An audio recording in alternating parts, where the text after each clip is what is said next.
شروع کرتا ہوں اللہ کے نام سے جو بڑا مہربان اور نہایت رحم کرنے والا ہے۔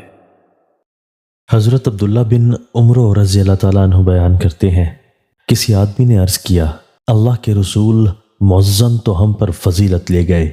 رسول اللہ صلی اللہ علیہ وآلہ وسلم نے فرمایا، جیسے وہ کہیں ویسے ہی تم کہو، بس جب تم جواب دینے سے فارغ ہو جاؤ تو اللہ سے مانگو، تمہیں عطا کیا جائے گا۔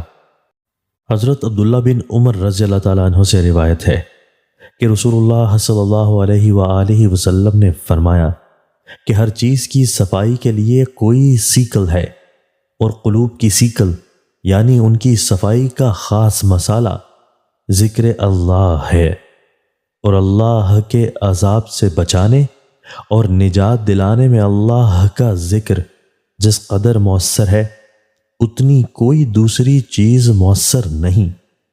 لوگوں نے عرض کیا، یا رسول اللہ، کیا جہاد فی سبیل اللہ بھی نہیں؟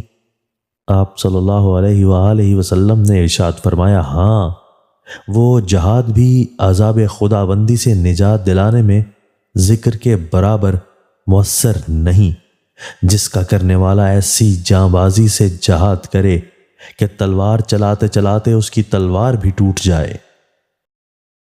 دوستو، اللہ تعالی ہمیں ان احادیث مبارکہ پر عمل کرنے اور اپنی زندگیوں کو سنوارنے کی توفیق عطا فرمائے۔